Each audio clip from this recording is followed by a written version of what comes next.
यावर रामचंद्र जी की जय, पवन सुत हनुमान जी की जय।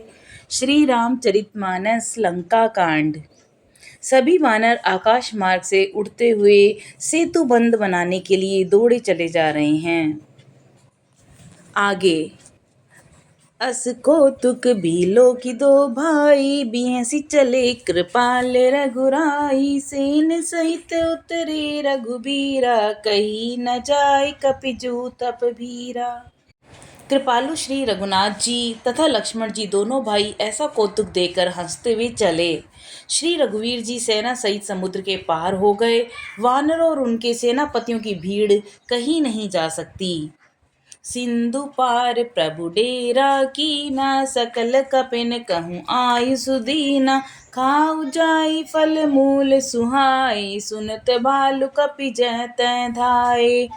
प्रभु ने समुद्र के पार डेरा डाला और सब वानरों को आज्ञा दी कि तुम जाकर सुंदर फल मूल खाओ। और यह सुनते ही रीछ और वानर जहां तहां दौड़ पड़े।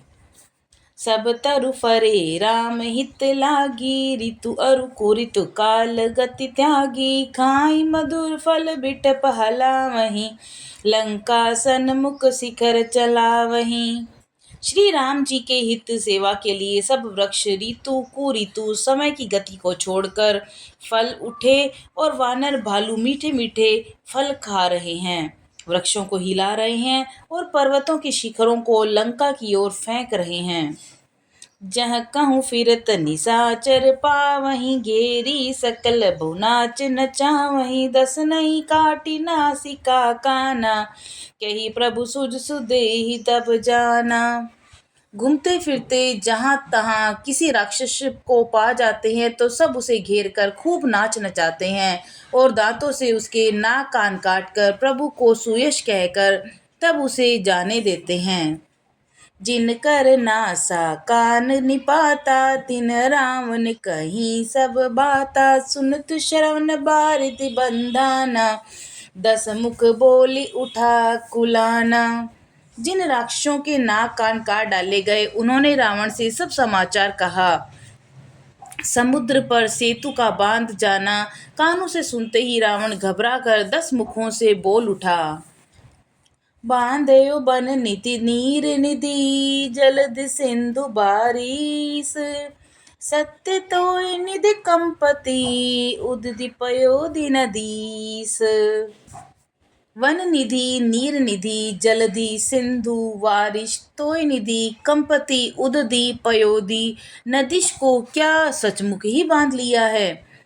निज बिकलता बिचारी बहोरी, बिहसी गयो ग्रह करि भय भोरी। मंदोदरी सुनऊ प्रभु आयो, कोतक ही पादोई बंधायो। फिर अपनी व्याकुलता को समझकर ऊपर से हंसता हुआ भय को भुलाकर रावण महल को गया। जब मंदोदरी ने सुना कि प्रभु श्री राम जी आ गए हैं और उन्होंने खेल ही खेल में समुद्र को बंधवा भी लिया है, कर गई पतहि भवन निज आनी। बोली परम मनोहर बानी, चरण नाई सिरु अंचलु रोपा। सुनहु बचन पिय परिहरि कोपा। तब वह हाथ पकड़कर पति को अपने महल में लाकर परम मनोहर वाणी में बोली कि चरणों में सिर नवाकर उसने अपना आंचल पसारा और कहा, हे प्रियतम, क्रोध त्याग कर मेरा वचन सुनिए। नाथ बय रुकी जिताही सो, बुद्धि बल सकै जीत जाही सो। तुम्हि रघुपति अंतर कैसा, खलु खगोत दिन करहिं जैसा। हे नाथ, बैर उसी के साथ करना चाहिए जिससे बुद्धि और बल के द्वारा जीता जा सके। आप में और श्री रघुनाथ जी में निश्चय ही कैसा अंतर है, जैसा जुगनू और सूर्य में। अति बल मधु के टब गई मारे, महावीर दिति सुत संघारे। जेहि बलि बांधि सहस भुज मारा, सोई अवतरौ हरन मई भारा। जिन्होंने विष्णु रूप से अत्यंत बलवान मधु और केटब दैत्य मारे, वारा और नरसिंह रूप से महान शूरवीर दिति के पुत्रों हरिणाक्ष और हिरण्यकश्यप का संहार किया। इन्होंने वानर रूप से बलि को बांधा और परशुराम रूप से सहस्त्रबाहु को मारा। वे ही भगवान पृथ्वी पर भार हरण करने के लिए राम रूप में अवतरण हुए हैं। तासु विरोध न कीजय नाथा, काल कर्म जीव जाके हाथा। हे नाथ, उनका विरोध न कीजिए जिनके हाथ में काल, कर्म और जीव सभी है। दोहा। राम ही सौंपी जानकी नाई, कमल पद माथ। सुत कहूँ राज समर्पई, बन जाई भजे रघुनाथ। श्री राम जी के चरण कमलों में सिर नवाकर उनकी शरण में जाकर उनको जानकी जी को सौंपो और आप पुत्र को राज्य देकर वन में जाकर श्री रघुनाथ जी का भजन कीजिए। नाथ दीन दयाल रघुराई, बागे उसन मुख गए न खाई। चाही करन सुबर सब करि बीते, तुम सुर असुर चराचर जीते। हे नाथ, श्री रघुनाथ जी तो दीनों पर दया करने वाले हैं। सन्मुख शरण में जाने पर तो बाघ बाघ भी नहीं खाता। आपको जो कुछ करना चाहिए था वह सब आप कर चुके। आपने देवता और राक्षस तथा चर अचर सभी को जीत लिया। संत कहीं असिनीति दसानन, चौथे पन जाई नृपिकानन। तासु भजन की जय तय भरता, जो करता पालक संघरता। हे दशमुख, संत जन ऐसी नीति कहते हैं कि बुढ़ापे में राजा को वन में चला जाना चाहिए। हे स्वामी, वहाँ वन में उनका भजन कीजिए जो सृष्टि के रचने वाले, पालने वाले और संहार करने वाले हैं। सोई रघुबीर प्रणत अनुरागी, भजऊ नाथ ममता सब त्यागी। मुनि बर जतन करऊं जई लागी, भूप राज तजी होई बिरागी। हे नाथ, आप विषयों की सारी ममता को छोड़कर उन्हीं शरणागत पर प्रेम करने वाले भगवान का भजन कीजिए, जिनके लिए श्रेष्ठ मुनि साधन करते हैं और राजा राज्य छोड़कर बैरागी हो जाते हैं। सोई कौशलाधीश रघुराया, आयु करन तो ही परदाया। जो पिय मानहु मोर सिखावन, सुजस सुहोई तिहु पुर अति पावन। वही कौशलाधीश श्री रघुनाथ जी आप पर दया करने आए हैं। हे प्रियतम, यदि आप मेरी सीख मान लेंगे तो आपका अत्यंत पवित्र और सुंदर यश तीनों लोकों में फैल जाएगा। दोहा। अस कही नयन नीर भरी, गई पद कंपति गात। नाथ भजऊ रघुनाथ ही, अचल होई अहिवात। ऐसा कहकर नेत्रों में करुणा का जल भरकर और पति के चरण पकड़कर कांपते हुए शरीर से मंदोदरी ने कहा कि हे नाथ, श्री रघुनाथ जी का भजन कीजिए जिससे मेरा सुहाग अचल हो जाए। तब रावण मैं सुता उठाई, कहीं लाग खल निज प्रभुताई। सुनते प्रिया वृथा भय माना, जग जोधा को मोहि समाना। तब रावण ने मंदोदरी को उठाया और वह दुष्ट उससे अपनी प्रभुता कहने लगा। हे प्रिय, सुन, तूने व्यर्थ ही भय मान रखा है। बता तो, जगत में मेरे समान योद्धा है ही कौन।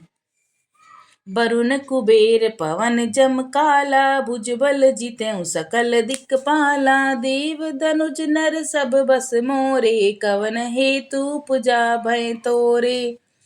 वरुण, कुबेर, पवन, यमराज आदि सभी दिग्पालों को तथा काल को भी मैंने अपनी भुजाओं के बल से जीत रखा है। देवता, दानव, मनुष्य सभी मेरे वश में हैं। फिर तुझको यह भय किस कारण उत्पन्न हो गया। नाना विधि तई कहसी बुझाई, सभा बहोरी बैठी सो जाई। मंदोदरी हृदय अस जाना, काल बसई उपजा अभिमाना। मंदोदरी ने उसे बहुत तरह से समझाकर कहा, किंतु रावण ने उसकी एक भी बात न सुनी और फिर वह सभा में जाकर बैठ गया। मंदोदरी ने हृदय में ऐसा जान लिया कि काल के वश होने से पति को अभिमान हो गया है। सबा आई मंत्रिन तई बूझा, करब कवन विधि रिपु से सूझूझा। कहीं सचिव सुन निशिचर नाहा, बार बार प्रभु पूछहु काहा। सभा में आकर उसने मंत्रियों से पूछा कि शत्रु के साथ किस प्रकार से युद्ध करना होगा। मंत्री कहने लगे, हे राक्षसों के नाथ, हे प्रभु सुनिए, आप बार बार क्यों पूछते हैं। कहूँ कवन भय करई बिचारा, नर कपि भालु आहार हमारा। कहिए तो ऐसा कौन सा बड़ा भय है जिसका विचार किया जाए। भय की बात ही क्या है। मनुष्य और वानर भालू तो हमारे भोजन की सामग्री हैं। दोहा। सबके बचन श्रवण सुनी, कह प्रहस्त कर जोरी। नीति विरोध न करहि प्रभु, मंत्र न मति अति थोरी। कानों से सबके वचन सुनकर रावण का पुत्र प्रहस्त हाथ जोड़कर कहने लगा कि हे प्रभु, नीति के विरुद्ध कुछ भी नहीं करना चाहिए। मंत्रियों में तो बहुत ही थोड़ी सी बुद्धि है। कहीं सचिव सट ठकुर सोहाती, नाथ न पुर आवई एहि भांति। बारिद नादि एक कपियावा, तासु चरित मन महु सबु गावा। ये सभी मूर्ख और खुशामदी मंत्री ठकुर सुहाती मुंह देखी कह रहे हैं, हे नाथ, इस प्रकार की बातों से पूरा नहीं पड़ेगा। एक ही बंदर समुद्र लांग कर आया है, उसका चरित्र सब लोग अब मन ही मन गाया करते हैं। छुआ न रही तो मैं तब काहू, जारत नगर कस धरि खाऊ। सुनत नी के आगे दुख पावा, सचिवन जसमत प्रभु ही सुनावा। उस समय तुम लोगों में से किसी को भी भूख न थी। बंदर तो तुम्हारा ही भोजन था, फिर न नगर जलाते समय उसे पकड़कर क्यों नहीं खा लिया। इन मंत्रियों ने स्वामी आपको ऐसी सम्मति सुनाई है जो सुनने में अच्छी है, पर आगे चलकर दुख पाना ही होगा। जेहि बारिश बांधे उहेला, उतरे उसेन समेत सुबेला। सो मनुज खाब हम भाई, बचन कई सब गाल फुलाई। जिसने खेल ही खेल में समुद्र बांधा लिया और जो सेना सहित सुबेल पर्वत पर आ उतरा, हे भाई, कहो वह मनुष्य है जिसे कहते हैं कि हम खा लेंगे। सब गाल फुला फुला कर पागलों की तरह वचन कह रहे हैं। तात बचन मम सुनु अति आदर, जनि मन कुनहु मोहि करि कादर। प्रिय बानी जे सुनई जे कहीं, ऐसे नर निकाई जग अहहीं। हे तात, मेरे वचनों को बहुत आदर से सुनिए। मुझे मन में कायर न समझ लीजिएगा।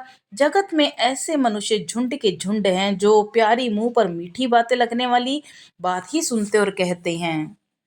बचन परम हित सुनत कठोरे, सुनई जे कहीं नर प्रभु थोरे। प्रथम बसीट पठऊ सुन नीति, सीता देव करम पुन प्रीति। हे प्रभु, सुनने में कठोर परंतु परिणाम में परम हितकारी वचन जो सुनते और कहते हैं, वे मनुष्य बहुत थोड़े ही हैं। नीति सुनिए और उसके अनुसार पहले दूत भेजिए और फिर सीता जी को देकर श्री राम जी से प्रीति मेल कर लीजिए। दोहा। नारी पाई फिर जाहि जो, तो न बढ़ाई आरारी। नाहित सन्मुख समर मही, तात करई हठि मारी। यदि वे स्त्री पाकर लौट जाए तब तो व्यर्थ झगड़ा न बढ़ाएं, नहीं तो यदि न फिरें तो हे तात, सम्मुख युद्ध भूमि में उनसे हठ पूर्वक डटकर मार काट कीजिए। यह मत जो मानऊ प्रभु मोरा, उभय प्रकार सुजसु जग तोरा। सुत सन कह 10 कंठ रिसाई, असिमति सट कहीं तो सिखाई। हे प्रभु, यदि आप मेरी यह सम्मति मानेंगे तो जगत में दोनों ही प्रकार से आपका सुयश होगा। रावण ने गुस्से में भरकर पुत्र से कहा, अरे मूर्ख, तुझे ऐसी बुद्धि किसने सिखाई। अबहि ते उर संशय होई, बेनु मूल सुत भयउ प्रमोह मोई। सुनि पितुर गिरा परुष अति घोरा, चला भवन कहीं बचन कठोरा। अभी से हृदय में संदेह हो रहा है, हे पुत्र, तू तो बांस की जड़ में घमोई हुआ, तू तो मेरे वंश के अनुकूल है ही नहीं। पिता की अत्यंत घोर और कठोर वचन वाणी सुनकर प्रहस्त ने कड़े वचन कहता हुआ घर को चला गया। हितमत तो हिन लागत कैसे, काल पिबस कहूँ भेषज जैसे। संध्या समय जानी 10 सीसा, भवन चले निरखत भुज बीसा। हित को हित की सलाह आपको कैसे नहीं लगती, आने पर कैसे असर नहीं करती, जैसे मृत्यु के वश में रोगी को दवा नहीं लगती। संध्या का समय जानकर रावण अपनी 20 भुजाओं को देखता हुआ महल को चला गया। लंका शिखर ऊपर अगारा, अति विचित्र तई होई अखारा, बैठ जाई तेहि मंदिर रावण, लागे किन्नर गुन गन गावन। लंका को की चोटी पर एक अत्यंत विचित्र महल था। वहां नाच गान का अखाड़ा जमता था। रावण उस महल में जाकर बैठ गया और किन्नर उसके गुण समूह का गान करने लगे। बाजई ताल पखाउज बीना, नृत्य करई अपचरा प्रवीणा। करताल और मृदंग और वीणा बज रही हैं, नृत्य में प्रवीण अप्सराएं नाच रही हैं। दोहा। सुना सिर सत सरिस सो, संतत करई बिलास, परम प्रबल रिपु सीस पर, तद्यपि सोच न त्रास। वह निरंतर सैकड़ों इंद्रों के समान भोग विलास करता रहता है, और यद्यपि श्री राम जी सरीखा अत्यंत प्रबल शत्रु सिर पर है, फिर भी उसको न तो चिंता है और न ही डर है। बोलो सियावर रामचंद्र की जय, पवन सुत हनुमान जी की जय।